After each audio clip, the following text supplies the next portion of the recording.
Here we are. Yes. Yes. Hello, everyone. We are so glad being here and, having our special guest, our colleague, Karin.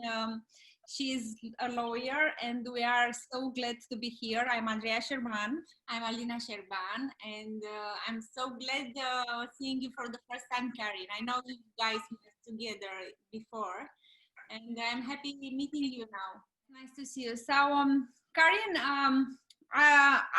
since I met you, I loved your story, and as you know, we are lawyers for 20 years, but we switched to psychology, and I found our story a little bit similar because you switched for being a musician and to becoming a lawyer. So this shift, it's very courageous. It requires a lot of courage, and I admire your courage in doing this and the energy you have. Sometimes it's opposite. People switch from lawyers to artists. Yes, this is so true. So we are interested in, bringing more awareness for lawyers to understand how is that possible, to be multi-passionate, because I'm sure you kept your passion for music, but now you have your focus in a different direction, right? Right. So as a creative person, I was an author and a musician, and we can add filmmaker now to the list of things I'm doing. And so the creative part doesn't go away. So my knowledge, my background, my experience in the creative arts, I bring into the practice of law. So when I meet with clients, I really can counsel them understanding where they are, understanding the challenges that they face and the decisions that are before them. And I understand them from the legal side as well as from the performer creator side. And so it helps me to bridge the gap in understanding.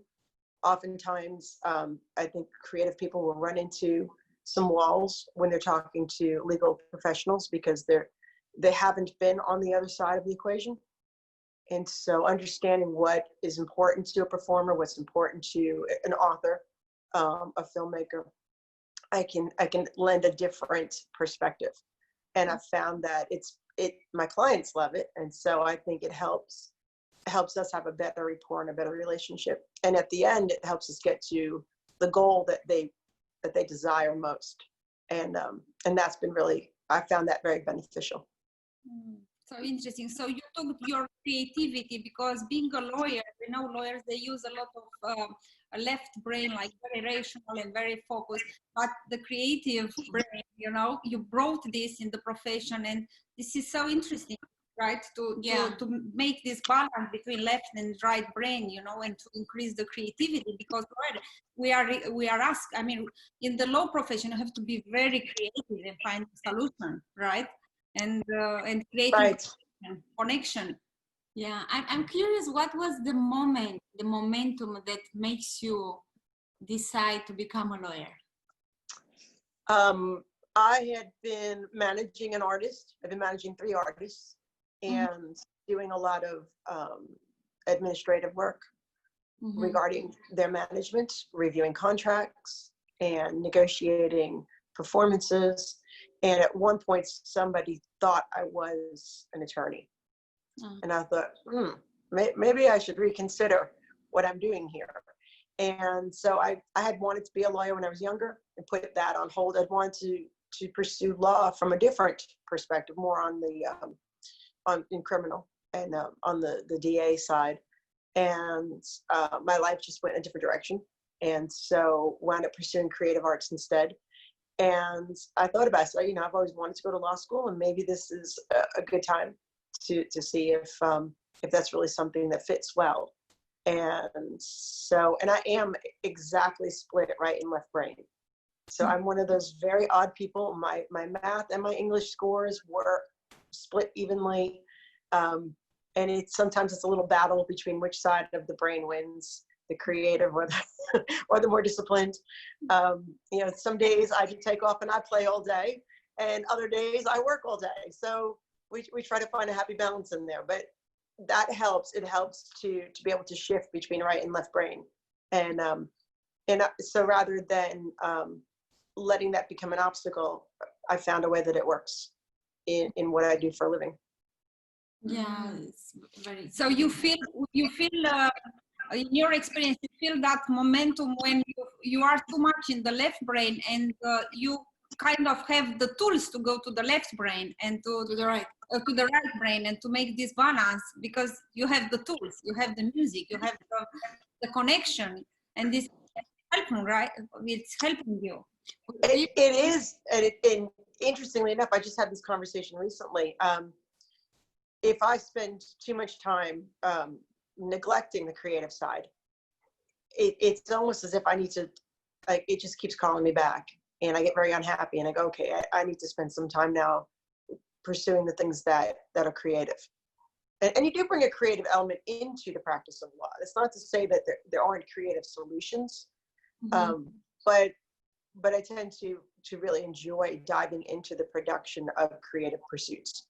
And so one of the most recent is I've started representing some film clients, some authors who are looking for film opportunities. And the more I worked with these authors, the more people I encountered said, well, you're a producer. I said, no, I'm an attorney. And they go, no, you're a producer. And after arguing for a while about how I was not a producer, I finally said, okay, I'm a producer. This is my new hat now. And so I'm enjoying being able to dive over onto that side and, put my hand and my background and experience to film production. And so again, to me, that's the spice of life, right? Is to keep finding new opportunities and new ways to express yourself and new ways to help people along on their journey. Yeah, you are the perfect, the real, a live example of an example we put in our book. We have a whole chapter, if I remember. Yes, it's a whole chapter when we talk about bring your passion in the law practice. I mean, you did like this. I mean, we wrote about artists, about sport, passionate about any kind of passion you can bring into your profession as a lawyer, because it's not like one can eliminate another one. You have to bring peace and put it in your daily practice. Yes, it's amazing. I remember we had an interview with the lawyer. He was, we had an interview. We hired him, and he was so passionate about sport. And I asked him, why you are not choosing like a sport field to become a lawyer for sport people? And he was so so impressed about this alternative, this openness. And finally he followed the path, and he were more curious, and now he had he went through the own solo practitioner, and he made it because he was so passionate about sport, and he chose those clients. And I'm sure, like in your it's very interesting your story, how you said they say you are a lawyer, and now they are saying you are producer, so they recognize in you all these resources, and this is projection, how you relate to the client relationship. And I think it's so important to have this connection and to recognize the values between lawyer and clients, because they feel more confident, more safe, having two in the same value field. Yeah, it's probably what I've found has been most beneficial, is that the clients feel understood and they feel confident that I understand them and I know their goals, and we're able to I think connect on a very significant level. And I like to think that I'm gaining lifers. So I have clients that they're on board and they're going to be on board, and we go through a lot together. And most of it has to do with law, some of it has to do with creating, and some of it is just life. And so that's the part that I enjoy the most in bringing music and my background in entertainment into law, is being able to bridge all those gaps. Somebody asked me once to describe what my law firm is like, and I said it's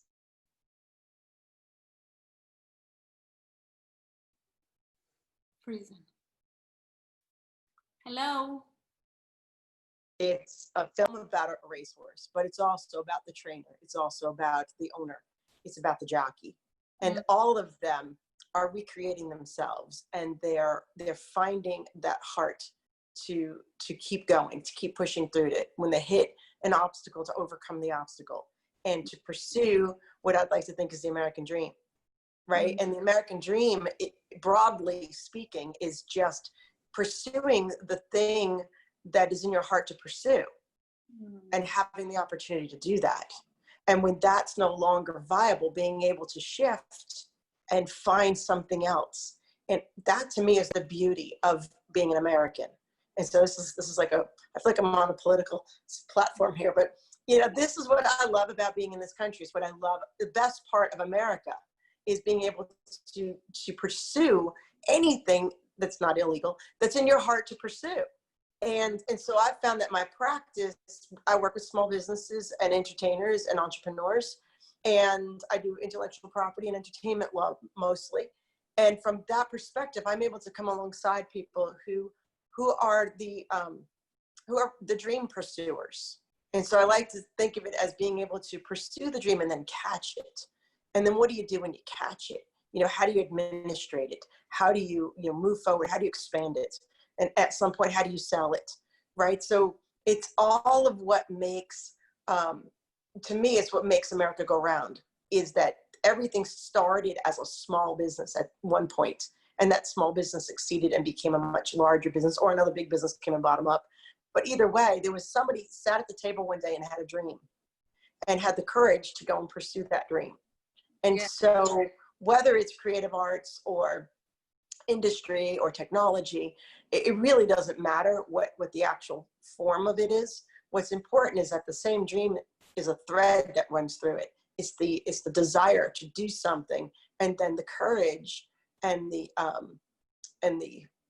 energy to go ahead and pursue that, and to keep pursuing it until you either realize it's not going to work or you find success.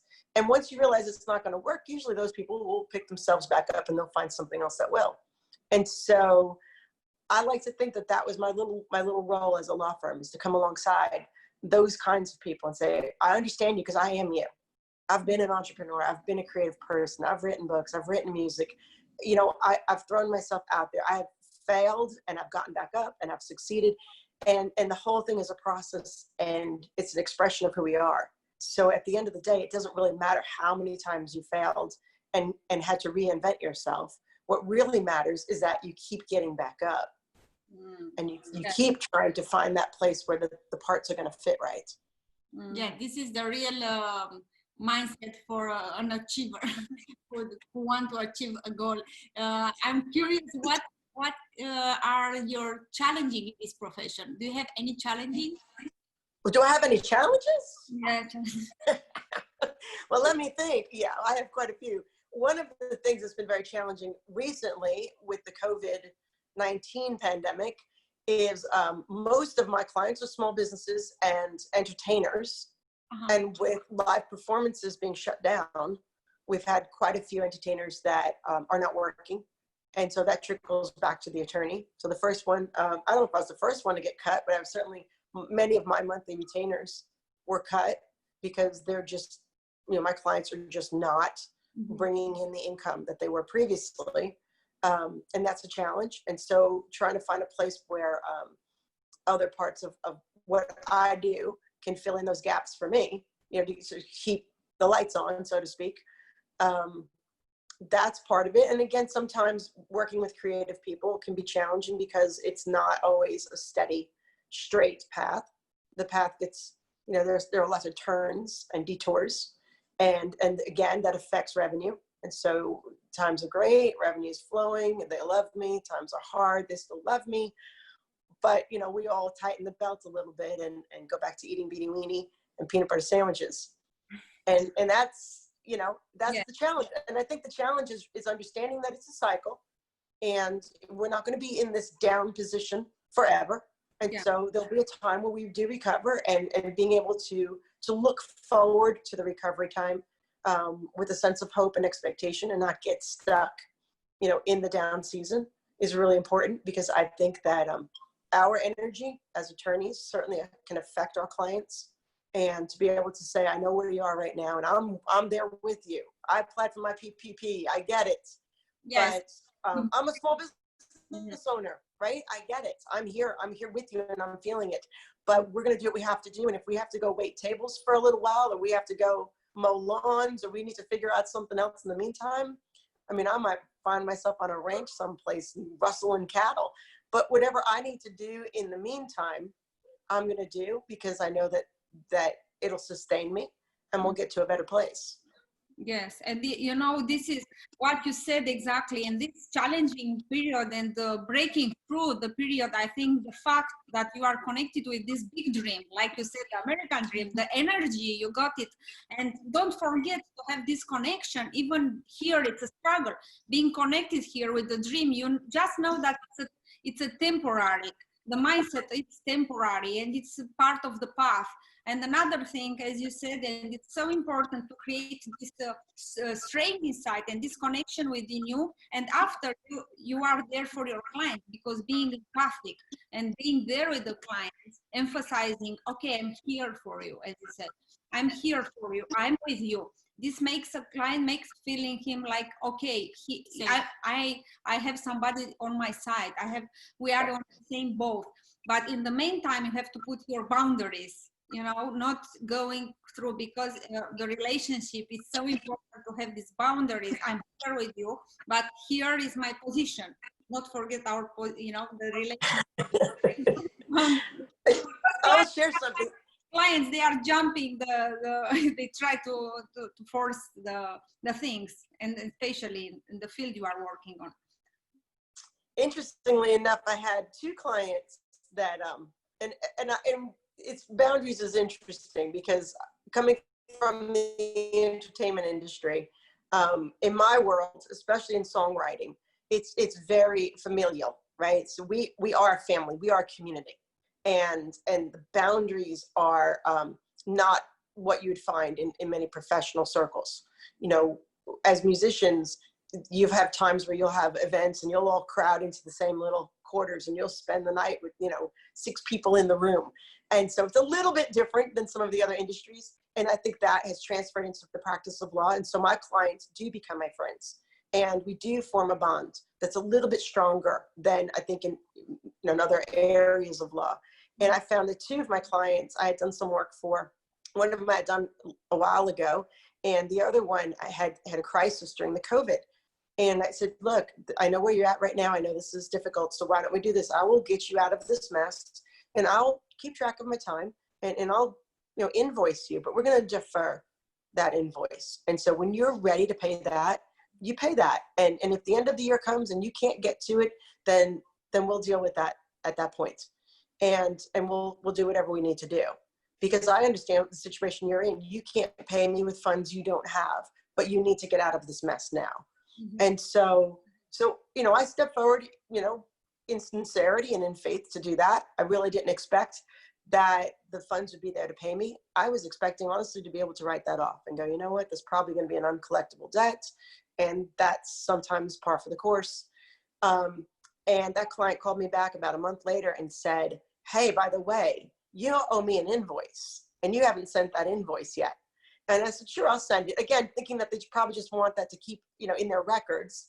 And about 3 days later, I had the full invoice amount in my account. Mm-hmm. And I thought, okay, well, that was kind of nice. And then I had another client that I had done work for, and there was an outstanding balance from last year. And I hadn't pursued it because, again, I trust my clients. When there's funds are flowing, I never have to chase anyone for a payment. And if the payments aren't coming in, it's because the funds aren't flowing. So I don't feel the need to really get on a client and remind them. And this client had texted me about something else and was asking me some questions. And he goes, by the way, I owe you money. And I said, well, yeah, you do. And he goes, you didn't even remind me. And I said, no, I didn't. I realized that when you're ready, you'll pay me. And he goes, well, my goodness, send me the invoice right now. And sent him a reminder invoice, and it got paid that day. And so for me, there's this, it really is a family. It really is a community. And so I'm very careful and selective about the people I choose to work with. And once I choose to work with them and they choose to work with me, we build a very strong bond. Yes. And we're in it, and we know that we're both in it for the long haul. And that's been my goal from the first day of practicing law, is to understand that I'm not just a hired hand, but I'm here to be a partner. I'm here to walk through with you, and we're going to walk through a lot of things together. And some of those things are going to be fun and exciting because that's entertainment law. And some of those things might be frightening and sometimes a little nerve-wracking. There were things that we walked through during this last 6 months that were not pleasant, and people having really difficulty meeting their contractual obligations, meeting different expectations, and being able to sit with them and say, you have a lawyer, you have a lawyer. Let them know you have a lawyer. And being able to de-escalate certain situations because the other side knew that they were represented. And so that's been I think the part that I take a lot of personal reward from, is being able to be that person that is consistent and in the corner, regardless of whether or not we're celebrating or we're negotiating, or maybe we're trying to find a new strategy. Whatever it is, that we're going to weather it together and we're going to come out on the other side. Yes, I think when you have this clarity about your boundaries, here I am, this is me, and after from there you are like yourself and being flexible and creative. And what I like, because faith plays a very important role, and I know that you think and your attitude shows that you have a lot of faith in the relationship, the human part is so important. And it's exactly what our values is, and what we try to do it here in our project, to elevate yourself. I mean, to go beyond this stigma of lawyer and this very rigid square, But what you said, it's exactly what needs the lawyers now to engage faith within, and this relationship, putting boundaries, making clarity what it is. But as you said, I'm here with you, I'm here with you when you need me, when it's the worst time for you as a client, because this is the relationship. And the beauty, you see, when you are open heart and you are engaging your faith, everything flows smoothly, and the acknowledgement is there, and the validation is more clear for other parts, because it's recognizing, this human part. I think this is beautiful to have this awareness and to have this, attitude in the relationship and behavior, right? So it's possible being a woman, a lawyer, very tough, but in a beautiful and kind way, not like very aggressive, very, we go to fight, we go to kill them, this kind of mentality of being a lawyer, because many young lawyers are starting with this thought, I have to be aggressive, I have to be very, very powerful, energized, but not in the kindly way, and human being relationship. And this is the real example. And I know many colleagues, women, they become men because they engage the masculine energy, And we have to remember that our feminine energy is so powerful, because we can give birth, we are mothers, we can give the more, we can engage also always like this right and left brain, and be like our uniqueness in the law field, because it's what we are, is kind of continuation of ourself putting in the profession. And this is the courage to be unique, the courage to admit that we are more than a lawyer. We are a human being. We have multi-passionate capacity of bringing in our profession. I think for me, having been in the entertainment industry first and then becoming a lawyer, it was probably easier for me to find my identity, outside of law. So being a lawyer is not how I identify myself. So first I'm Karen Paparelli, then I'm Karen Paparelli lawyer.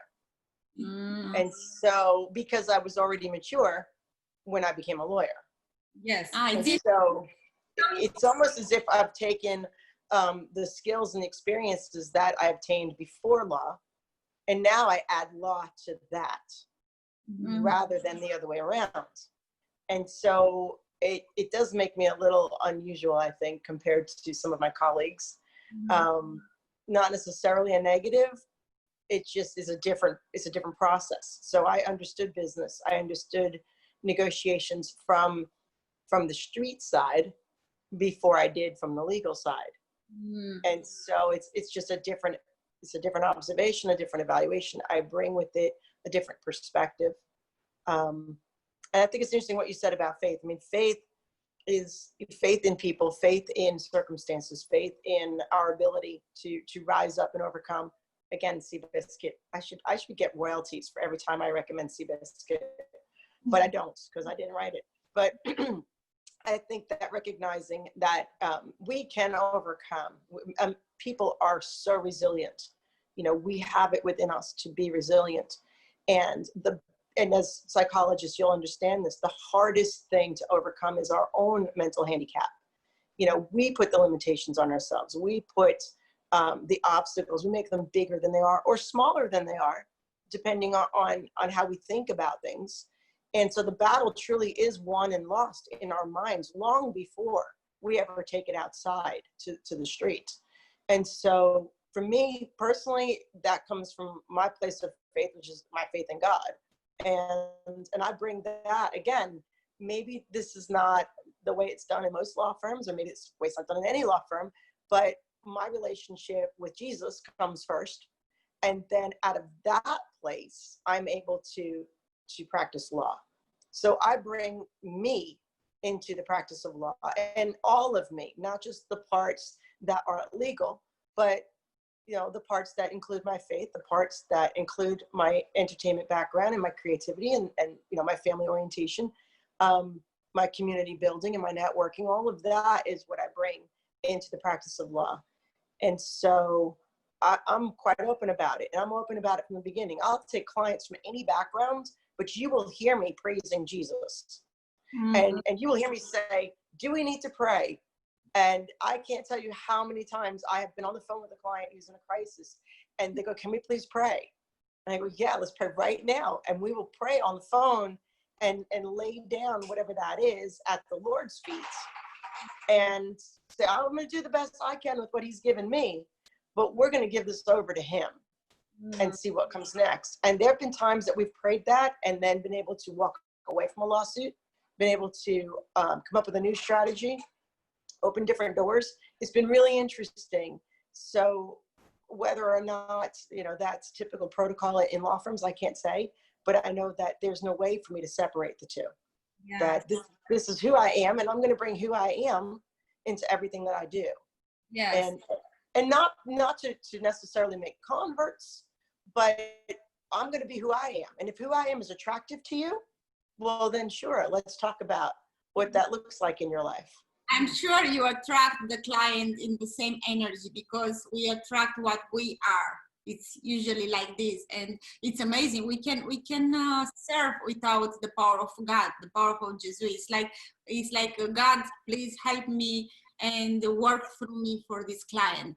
It's like, and we are here to serve our client. I mean, the God is serving through us like an instrument of God.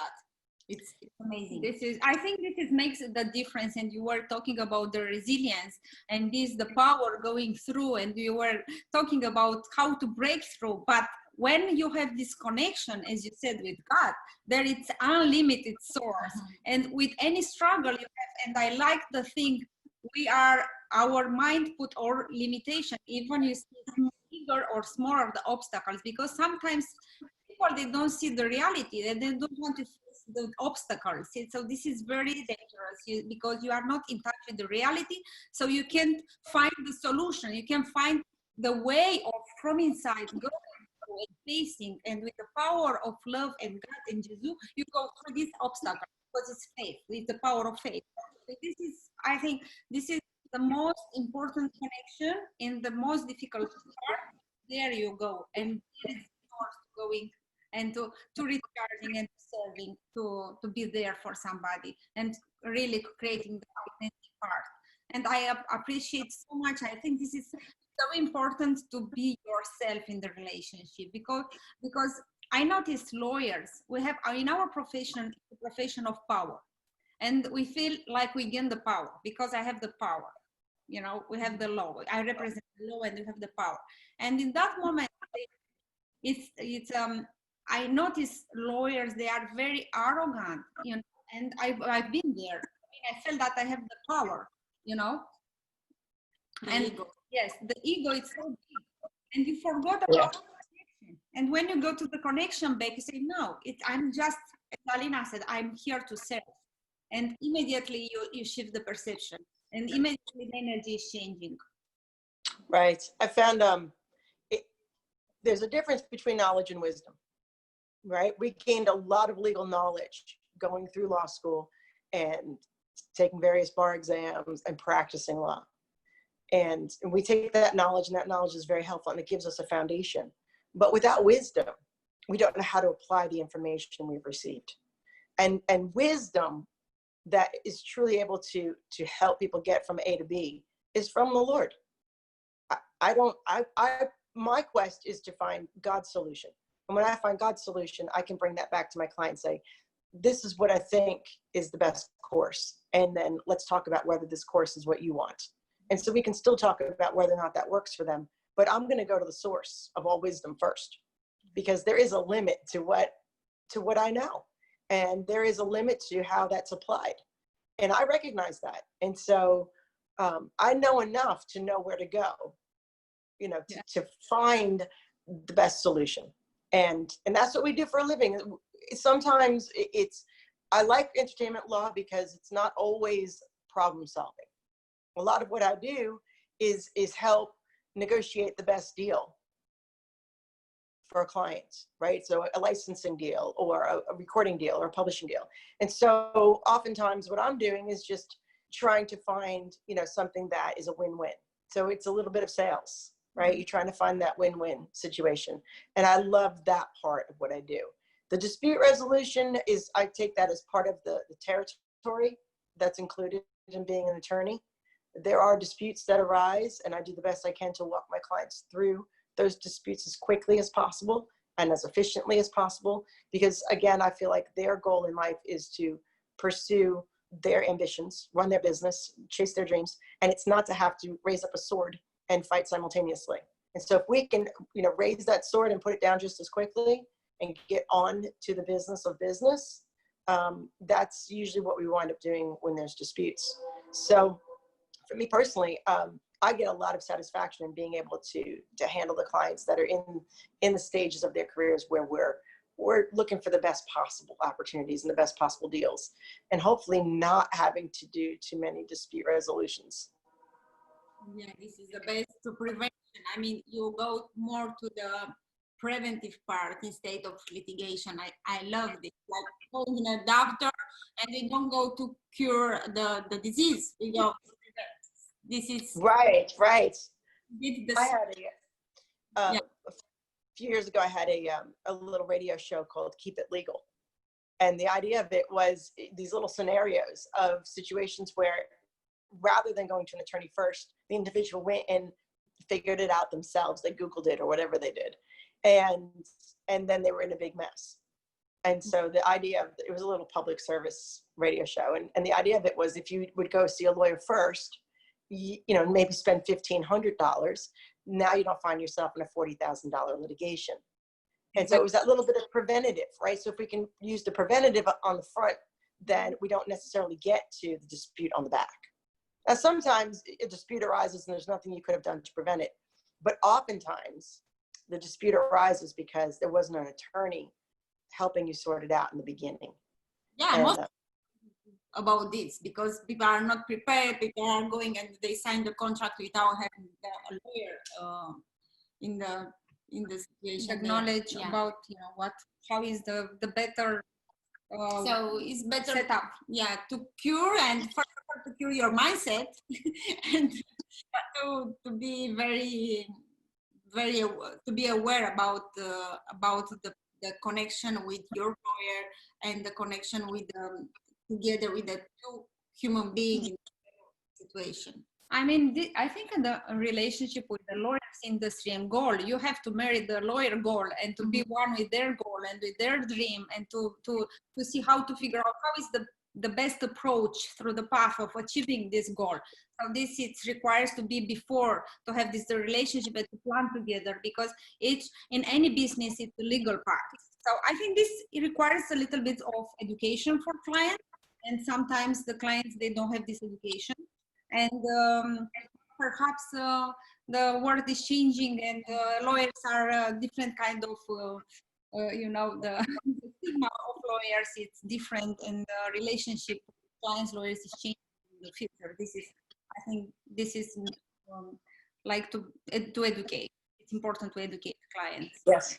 Oh, I agree wholeheartedly. And I do. That's one of the things I do is I'd like the client to be able to make the decision. Mm-hmm. And I'll support that decision, and I will bring as much information as I can to help facilitate that.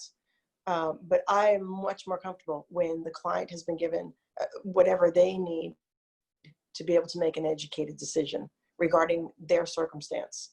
Mm-hmm. And if that means, you know, whether it's a strategy, whether it's, again, you know, determining terms in an agreement. Right now I have a client who is he's in theater. He's a playwright, and we had licensing for live performances, and we spent about 6 months obtaining all of the necessary licensing. And then we had these wonderful agreements in place. We had these wonderful licenses ready to go for the year 2020, and all of his performances have been canceled. And so now here we are with all of these licenses for live performances, and he's looking at alternatives. So can he do his live performance, tape it, and then stream it? Well, that's a different license. And so now we've got to go back to all of these entities and say, okay, we need to make some adjustments. What can we do to salvage the license agreements we already have and the royalty fees that have already been paid for performances that never happened? And so, you know, being able to come up with a creative solution on both sides. So the client's trying to maintain a livelihood. I'm trying to help him not run up a huge legal debt again, because we've already done so much of this work. So how can we now work with what we have and not have to start from the beginning? And so there's a partnership. There's a partnership. And then that partnership is built on trust. Without trust, you know, without the client trusting me, right? And without me having a certain amount of trust in the client as well, the relationship is not as strong as it should be. Which I'm going to segue here. I have a brand new book, and it's called The Trust Tank. Wow. And so that's the premise of the book, is that every meaningful relationship is built on trust. Trust is the foundation for every meaningful relationship. And that doesn't just mean your romantic relationships or your parent-child relationships, but in every level of business, trust is the foundation for a meaningful partnership or meaningful client-attorney relationship. Amazing. And I have fired clients who have lied to me. Fired, right there on the spot. We're done, you're out, find yourself another attorney. This relationship is never gonna work if you lie to me. And there is no second chance. You had one and you blew it, and we're done, moving on. And so anyway, so I've just finished writing that book. I have it right now with a publisher. And so hopefully it'll be out there for distribution before the end of the year. Yes, it's called The Trust Tank. Let's do another webinar with this topic, you know, because it's important. Yeah. And I like your integrity when we were talking about boundaries, values. So you fire our client because you kept on your values, and this is integrity. It's so important, you know, to be true with yourself and to trust your values. And as you fired, because you know your boundaries and your values, you play on your integrity. So I'm so excited to read the book. Good. I will send you an advanced copy, and you can give me your critiques, because I know you've also authored books. So I would love to get your input. Super. I'm going to send you our book too. I don't know. Okay. Let's exchange books. This is amazing. Let's plan a different to speak about your book. Will be great. Yes. And Okay.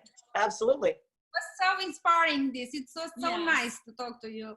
Seriously, I mean, I knew we were gonna have a good connection, and this I think it's so inspiring for lawyers in this period of time, because it's a little, you know, struggling period, a little bit. I like to say a little bit, but I think it's so much. It's big inspiration, and thank you for your energy and for your positivity and for your faith, because this is what world needs in this period. Faith. Yeah. Thank you. It has been my pleasure, and you both are so inspiring. And so I am honored that you have invited me to share my perspective on on what's happening right now as the world goes round, I do believe we will overcome. We will overcome, and we'll get to the other side of this, whatever that is. Yes. Together, only together in a good relationship through and with love in between everything, love and God with us. That's it. Thank you so much. And Karin, thank you. I can't wait to meet you in person to have. Same here, same here. So soon. Okay, we hope to see you soon. Thank you so much. We keep in touch, and we're gonna make another one for your book and our book. Excellent. You let me know when. I'd be happy. Super. Okay. I'm gonna let you know when it's this ready. When we're gonna editing. Yeah. Mm-hmm. Okay. Super. Thank you. Thank you. Take care. Bye bye. Okay. Bye bye.